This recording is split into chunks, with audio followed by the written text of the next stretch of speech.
Hello, Adam. My name is Alyssa, and I am a victim witness advocate with the District Attorney's Office. My role is to support you throughout this case. I'm here to walk you through the criminal justice process so you know what to expect as the case moves forward. We're going to start with our case overview. The suspect, John Doe, has been accused of felony menacing with a firearm. This means he is accused of placing you in fear of serious bodily injury by using or displaying a weapon. My job is to make sure you understand the process, your rights, and that you are supported throughout the case. As we go, I'll also point out what different people in the system do, their roles, and the key constitutional rights that guide the process, especially those that keep everyone safe and fair. So, the arrest. What happens is law enforcement investigates, gathers evidence, and if they have probable cause, arrests the suspect and books him into jail. You may be contacted for a statement, safety planning, or follow-up information. So who does what? A police sheriff's deputy responds, secures the scene, collects evidence, takes statements, writes reports, and makes probable cause decisions.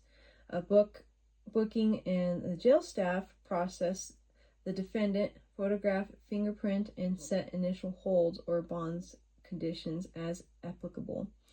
The key constitutional rights at this stage, for your awareness: the Fourth Amendment protects against unreasonable searches and seizures. Arrests require probable cause or a warrant with limited expectations. Fifth Amendment, protection against self-incrimination. Miranda warnings apply before custodial interrogation.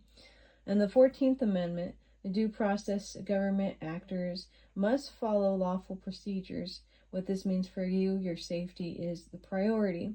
You can request information about protection orders, safety planning, and notification of release decisions. So the initial appearance and advisement, What happens shortly after the arrest? The defendant appears before a judge. The judge informs him of the charges, appoints counsel if needed, and addresses bond and conditions of release, like no contact orders. So who does what? So the judge advises the defendant of rights and charges, sets bond condition, and ensures the process is fair. The prosecutor, which is a district attorney, provides case status and may argue for protective conditions or a particular bond. Defense attorney, public defender ensures the defendant's rights are protected and may argue for lower bond or conditions. So the key constitutional rights at this stage is the Sixth Amendment, right to counsel and be informed of the nature and accusation. The Eighth Amendment prohibits excessive bail. The 14th Amendment, due process and equal protection in how bond and conditions are set. What this means for you is you have the right to be informed about release decisions and conditions, like a mandatory no contact. We can help coordinate notifications. So filing for charges. What happens is the district attorney reviews reports and evidence to decide which charges to file. This is when the case formally enters the court system. So who does what? The prosecutor screens the case, applies the law to evidence, and files appropriate charges. Victim witness advocate keeps you informed about filings and next steps. Key constitutional right implicated. So the 14th Amendment, the due process requires fair and non-discriminatory charging decisions. Sixth Amendment, the defendant must be informed of the nature and cause of the accusations. What this means for you is you don't need to take action here, but your input can be important background for prosecutors, especially about safety and impact. So the preliminary hearing, what happens in eligible felony cases, the judge decides whether there is enough evidence, probable cause, for the case to continue toward trial. You may be subpoenaed to testify. If so, we will prepare you thoroughly. So who does what? The judge determines probable cause, does not decide guilt at this stage. Prosecutor presents key evidence to meet the probable cause standard. The defense cross-examines to test whether probable cause exists. Key constitutional rights at this stage is the Fourth Amendment, relates to the probable cause standard underlying arrests and continued prosecution. The Sixth Amendment, confrontation of cross-examination rights began to surface as witnesses may testify. The 14th Amendment, due process in how the hearing is conducted. And what this means for you is if you are called, we will walk you through what to expect, where to be, and how to stay safe and comfortable. So the arraignment, what happens, the defendant is formally advised of the charges and enters a plea, often not guilty at this stage, and future court dates are set. So who does what? The judge ensures the defendant understands the charges and sets schedules. The prosecutor defense address scheduling and any pending issues. The key constitutional rights, the Sixth Amendment, right to be informed of charges, right to counsel, and right to a speedy and public trial. The 14th Amendment, due process is in setting and due process is setting a fair timeline. What this means for you is we keep you informed of the calendar and upcoming steps so you can plan and decide how you would like to participate. So the pre-trial motions is what happens. The court decides what evidence will be allowed at trial. For example, challenges to searches or statements. Who does what? The defense may file motions to suppress evidence, example, statements, or items seized. The prosecutor responds to motions, argues why evidence should be omitted. The judge rules on what evidence the jury will hear. And the key constitutional rights is the Fourth Amendment, challenges to search and seizures. The Fifth Amendment, challenges to statements, Miranda, voluntariness.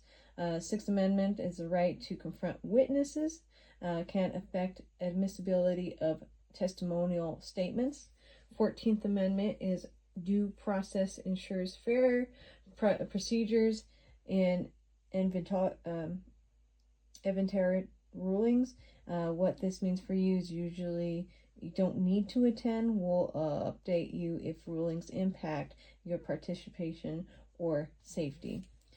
So the plea bargaining is many cases resolved through a plea agreement rather than a trial. Prosecutors and defense discuss a potential agreement that considers the facts, the laws, criminal history, and victim input. Who does what? So the prosecutor negotiates terms consistent with justice and public safety. Defense advises the defendant and negotiates on his behalf. The judge reviews the plea for voluntariness and legality before accepting. Key constitutional rights is the Fifth Amendment. The defendant's plea must be voluntary and informed. The Sixth Amendment, right to counsel during negotiations. The 14th Amendment, the due process and equal protection, how pleas are offered and accepted. What that means for you is your perspective matters. We will convey your input to the prosecutor before a plea is finalized and will explain what any proposed agreement means for safety and accountability. So this brings us to the trial. And what will happen is if no plea is reached, the case goes to trial. The prosecutor must prove the charges beyond a reasonable doubt. Witnesses testify, evidence is presented, and the jury or judge decides the verdict. So who does what? The prosecutor presents witnesses and evidence, carries the burden of proof. Defense cross-examines and presents defenses, ensures the government meets its burden.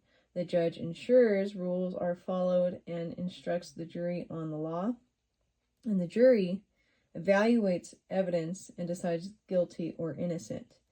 The key constitutional rights here is the Sixth Amendment, the right to a speedy public trial by an impartial jury, right to confront witnesses, right to compulsory process to call witnesses, right to counsel. Fifth Amendment, right against self-incrimination and protection against double jeopardy. The 14th Amendment, due process and equal protection throughout trial procedures. What this means for you: if you testify, we will prepare you, accompany you, and coordinate logistics so you're not alone at any point. And then the verdict. What happens? The jury or judge in a bench trial announces a verdict of guilty or not guilty. And who does what? The jury judge deliberates and renders the verdict based solely on evidence and law. The key constitutional rights: the Sixth Amendment, impartial jury verdict in jury trials. The 14th Amendment, due process in deliberations and verdict procedures. What this means for you: we will notify you of the outcome promptly and explain the next steps. So the sentencing, what happens if the defendant is convicted? The judge imposes a sentence consistent with the law and the facts of the case. Who does what? The judge determines the lawful sentence: incarceration, probation, fines, treatment. Prosecutor, defense presents arguments and recommendations. The victim may submit or read a victim impact statement describing how the crime affected you.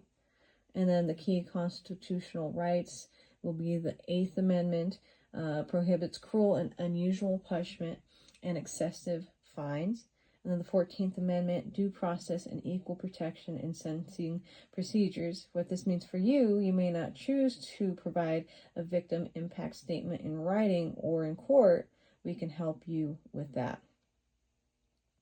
The appeal, what happens is the defense may appeal, asking a higher court to review whether the law and procedures were correctly applied. Appeals focus on legal issues, not retrying the facts. So who does what? The defense files appellate briefs identifying alleged legal error. The prosecutor responds and defends the conviction if legally sound. The appellate judge review the record and make a decision. Affirms, revises, or remands. The key constitutional rights: here's the 5th and 14th Amendment, the due process and fundamental fairness in post-conviction review. What this means for you: we will continue to update you if an appeal is filed and what the outcome means or could mean for you. So the corrections, post-conviction supervision. What happens? If a sentence includes jail, prison, or community supervision, the Department of Corrections, probation, or parole carries out the court's orders and monitors compliance. Who does what?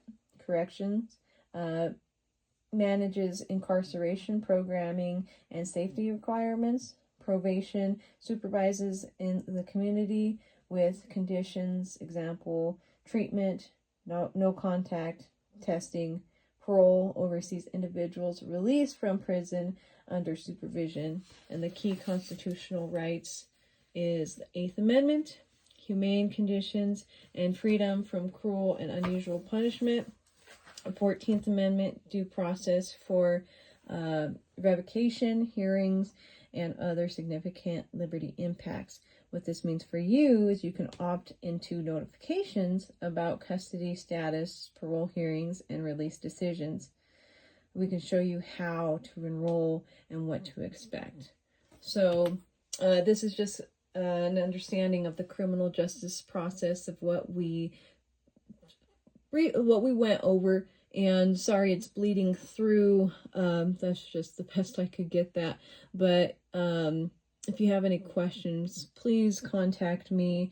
And Adam, just throughout this entire process, you're not alone. I'm here to answer questions, provide updates, and support you. I thank you for taking the time to review this process with me today. And if anything feels overwhelming, we will take it one step at a time together.